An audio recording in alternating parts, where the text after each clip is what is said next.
नमः शिवाय। एक बार फिर से आपका स्वागत है हमारे चैनल पर। हमेशा की तरह आज हम आपके लिए लाए हैं एक और पुरानी कथा। ये कथा है महाकुंभ की। क्या आप जानते हैं 2025 का महाकुंभ सिर्फ एक धार्मिक आयोजन नहीं है। यह उस पवित्र गाथा का उत्सव है जहाँ देवता और असुर दोनों एक अमृत के सपने के लिए संघर्ष कर रहे थे, और वहीं अमृत जिसने हमारे ग्रह पर 4 पवित्र स्थलों को जन्म दिया। क्या आप तैयार हैं इस अद्भुत कहानी और महाकुंभ 2025 के रोचक तथ्यों के जानने के लिए? चलिए शुरू करते हैं। जब देवता शक्तिहीन हुए और मदद मांगी, एक समय ऐसा आया जब देवता अपनी सारी शक्तियां खो चुके थे और असुरों का आतंक पूरे संसार में छा गया। हारकर देवताओं ने भगवान विष्णु की शरण ली। भगवान विष्णु ने कहा, अमृत प्राप्त करने के लिए हमें समुद्र मंथन करना होगा, लेकिन इसमें असुरों की मदद ज़रूरी है। अब सबसे बड़ा सवाल था, असुरों यानी देवताओं के दुश्मनों को इस मंथन के लिए कैसे तैयार किया जाए। भगवान विष्णु ने असुरों से कहा, अगर तुम समुद्र मंथन में हमारी मदद करो तो अमृत का एक हिस्सा तुम्हें भी मिलेगा। असुर जो अमरता और शक्ति के भूखे थे, लालच में आ गए, लेकिन उन्हें यह नहीं पता था कि भगवान विष्णु ने पहले ही एक अद्भुत योजना बना रखी है। मंथन शुरू हुआ। मंदारचल पर्वत मथानी बना और वासुकी नाग रस्सी। भगवान विष्णु ने कच्छप का रूप लिया और पर्वत को डूबने से बचाया। मंथन के दौरान समुद्र में कई अद्भुत वस्तुएं निकली। हलाहल विष, जिसे भगवान शिव ने अपने कंठ में धारण किया, लक्ष्मी देवी, कामधेनु गाय, कल्प वृक्ष और आखिर में अमृत का कलश। जैसे ही अमृत निकला, असुरों ने उसे छीनने की कोशिश की। यही भगवान विष्णु ने मोहिनी रूप धारण किया। मोहिनी की सुंदरता देख असुर इतने मंत्रमुग्ध हो गए कि उन्होंने अमृत बांटने का काम मोहिनी को सौंप दिया, लेकिन मोहिनी ने चालाकी से अमृत केवल देवताओं को पिला दिया और असुर धोखा खाकर स्तब्ध रह गए। अमृत की बूंदें और महाकुंभ का जन्म। जब भगवान विष्णु का वाहन गरुड़ अमृत कलश लेकर आकाश में उड़ रहा था, तब कलश से अमृत की 4 बूंदें पृथ्वी पर गिर गई। प्रयागराज, हरिद्वार, उज्जैन, नासिक, यहीं से इन 4 स्थानों पर कुंभ मेले की परंपरा शुरू हुई। अब बात करते हैं महाकुंभ 2025 की, जो 13 जनवरी से 26 फरवरी 2025 तक प्रयागराज में आयोजित होगा। यह आयोजन सिर्फ एक धार्मिक अनुष्ठान नहीं, बल्कि भव्यता और आधुनिकता का संगम होगा। 20 करोड़ से ज़्यादा श्रद्धालु आने की उम्मीद है।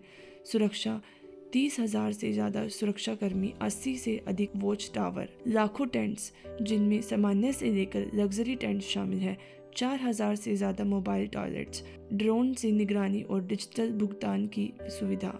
सबसे खास बात यह है कि महाकुंभ के दौरान ग्रह नक्षत्र की विशेष स्थिति का हर राशि पर प्रभाव पड़ेगा। क्या आप जानते हैं कि महाकुंभ का यह समय ग्रह नक्षत्रों की विशेष स्थिति हर राशि पर अद्भुत प्रभाव डालती है। आपकी राशि के लिए यह समय क्या बदलाव ला सकता है, चलिए जानते हैं। इस महाकुंभ की पवित्रता और ज्योतिष शक्तिशालियों का रहस्य क्या है। महाकुंभ और राशियों का गहरा संबंध है। महाकुंभ सिर्फ एक धार्मिक आयोजन नहीं है, बल्कि यह ब्रह्मांडीय ऊर्जा और ग्रह की विशेष स्थिति का प्रतीक है। माना जाता है कि इस समय संगम में स्नान करने से ग्रह के नकारात्मक प्रभाव कम हो जाते हैं और सकारात्मक ऊर्जा का प्रवाह होता है। आइए जानते हैं 12 राशियों पर इसका क्या प्रभाव पड़ेगा। सबसे पहले मेष राशि, नए जोश और नई शुरुआत का समय। इस महाकुंभ में मेष राशि के जातकों को करियर में सफलता और जीवन में सकारात्मक बदलाव देखने को मिल सकते हैं। उपाय, हनुमान जी की पूजा करें और संगम में स्नान करें। वृषभ राशि, आर्थिक स्थिरता और आत्मविश्लेषण का समय। पुरानी समस्याओं का समाधान मिलेगा और पारिवारिक जीवन में सुधार होगा। उपाय, माँ लक्ष्मी की आराधना करें और वस्त्र दान करें। मिथुन राशि, मानसिक शांति और नई ऊंचाइयों की ओर कदम।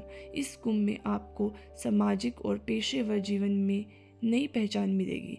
भगवान विष्णु की पूजा करें और ज़रूरतमंदों को भोजन कराएं। कर्क राशि, भावनात्मक संतुलन और रिश्तों में मजबूती। आर्थिक लाभ और पारिवारिक सुख आपको मिल सकता है। उपाय, शिवलिंग पर जल चढ़ाएं और दान पुण्य करें। सिंह राशि, आत्मविश्वास और करियर में सफलता का समय। यह कुंभ आपको नई ऊंचाइयों तक ले जाएगा, लेकिन स्वास्थ्य का ध्यान रखना जरूरी है। उपाय: सूर्य देवता को जल चढ़ाएं और स्वर्ण का दान करें। कन्या राशि, आध्यात्मिक जागृति और कार्य क्षेत्र में स्थिरता। यह समय आत्मचिंतन और पारिवारिक सुख के लिए उपयुक्त है। दुर्गा सप्तशती का पाठ करें और शिक्षा सामग्री दान करें। तुला राशि, सौंदर्य और संतुलन की अनुभूति। रिश्तों में नई ऊर्जा और वित्तीय स्थिति में मजबूती आएगी। उपाय: माँ सरस्वती की पूजा करें और गाय को हरा चारा खिलाएं। वृश्चिक राशि, रहस्यों का समय और गहरी आत्मनिरीक्षण। आपकी नई परियोजनाएं सफल होंगी, लेकिन स्वास्थ्य का ध्यान रखें। उपाय: हनुमान चालीसा का पाठ करें और लाल वस्त्र दान करें। धनु राशि, नई संभावना और आध्यात्मिक जागृति का समय। शिक्षा और करियर में प्रगति होगी, साथ ही यात्रा के योग बनेंगे। उपाय: भगवान विष्णु की पूजा करें और पीले वस्त्र दान करें। मकर राशि, कर्म योग और अनुशासन का समय। आपके जीवन में आर्थिक और सामाजिक प्रगति होगी। उपाय: शनि देव की पूजा करें और काले तिल का दान करें। कुंभ राशि, आपके लिए विशेष महाकुंभ बड़े बदलावों का समय। कुंभ राशि पर इस समय आध्यात्मिक प्रगति और व्यक्तिगत विकास के लिए विशेष प्रभावी होगा। भगवान शिव की पूजा करें और जल दान करें। मीन राशि, आध्यात्मिक यात्रा और मानसिक शांति का समय। आपके करियर और परिवार में सकारात्मक बदलाव आएंगे। भगवान विष्णु की पूजा करें और जरूरतमंदों को मीठा भोजन कराएं। महाकुंभ का हर राशि पर अलग अलग प्रभाव है, लेकिन यह समय सभी को आत्मशुद्धि, सकारात्मक ऊर्जा और आध्यात्मिक उन्नति का अवसर प्रदान करता है। इस महाकुंभ में भाग लें, संगम में स्नान करें और ज्योतिषी उपायों को अपनाकर अपने जीवन को एक नई दिशा दें। महाकुंभ मेला 2025 में सबसे बड़ा आध्यात्मिक और सांस्कृतिक आयोजन है। महाकुंभ मेला, जिसे दुनिया का सबसे बड़ा धार्मिक और आध्यात्मिक आयोजन माना जाता है, 13 जनवरी 2025 से 26 फरवरी 2025 तक प्रयागराज में आयोजित किया जाएगा। यह मेला हर 12 वर्ष बाद गंगा, यमुना और अदृश्य सरस्वती के संगम पर आयोजित होता है और इस बार इसे भव्यता और आधुनिक सुविधाओं के साथ तैयार किया गया है। महाकुंभ का महत्व और आयोजन का स्तर। महाकुंभ का धार्मिक महत्व करोड़ों लोगों को आकर्षित करता है। यह न केवल आध्यात्मिक उन्नति का अवसर है, बल्कि सामाजिक समरसता का भी प्रतीक है। संगम पर धार्मिक आयोजन।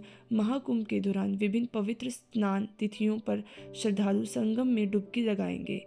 सबसे मुख्य तिथि है जिनमें आप स्नान करें: पौष पूर्णिमा 13 जनवरी, मौनी अमावस्या 29 जनवरी, बसंत पंचमी 7 फरवरी, महाशिवरात्रि 26 फरवरी। आधुनिक और ऐतिहासिक व्यवस्थाओं का संगम। प्रयागराज प्रशासन और उत्तर प्रदेश सरकार ने इस बार महाकुंभ को ऐतिहासिक और अत्याधुनिक बनाने के लिए कई नई योजनाएं बनाई हैं। Digital connectivity. मेले में डिजिटल प्लेटफॉर्म पर लाइव स्ट्रीम किया जाएगा। Green infrastructure. पर्यावरण को ध्यान में रखते हुए प्लास्टिक बैन है और ई वाहनों का उपयोग प्रोत्साहित किया जा रहा है। Smart city technique. मेले में स्मार्ट लाइटिंग और सीवेज प्रबंधन की आधुनिक व्यवस्था की गई है। 5,000 करोड़ के बजट पर सवाल उठ रहे हैं। कई संगठनों का मानना है कि यह धनराशि अन्य सामाजिक कल्याण योजनाओं पर खर्च की जानी चाहिए थी। गंगा और यमुना की स्वच्छता को लेकर चिंता व्यक्त की गई है। पर्यावरणविदों का कहना है कि श्रद्धालुओं की भारी भीड़ नदी की विविधता को नुकसान पहुंचा सकती है। स्थानीय निवासियों की असुविधा। मेले के दौरान ट्रैफिक और स्थानिक व्यवस्था को लेकर स्थानीय निवासियों ने कुछ शिकायतें दर्ज की हैं। विपक्षी दलों ने मेले की तैयारी को लेकर सरकार पर अनियमितता और भ्रष्टाचार के आरोप लगाए हैं। सरकार की पहल। उत्तर प्रदेश सरकार ने विवादों के समाधान के लिए स्वच्छ मिशन गंगा को साफ रखने के लिए विशेष टीमें नियुक्त की हैं। स्थानीय निवासियों की समस्या को हल करने के लिए जिला प्रशासन नियमित जनसभाएं आयोजित कर रही है। पारदर्शिता। मेले की तैयारी और बजट के उपयोग को पारदर्शी बनाने के लिए विशेष समिति का गठन किया गया है। आपको हमारी वीडियो अगर अच्छी लगी है तो इसे लाइक करें, शेयर करें, सब्सक्राइब करें और दोबारा हमारे चैनल पर ज़रूर आएं ऐसी ही नई और रोचक कथाओं के लिए।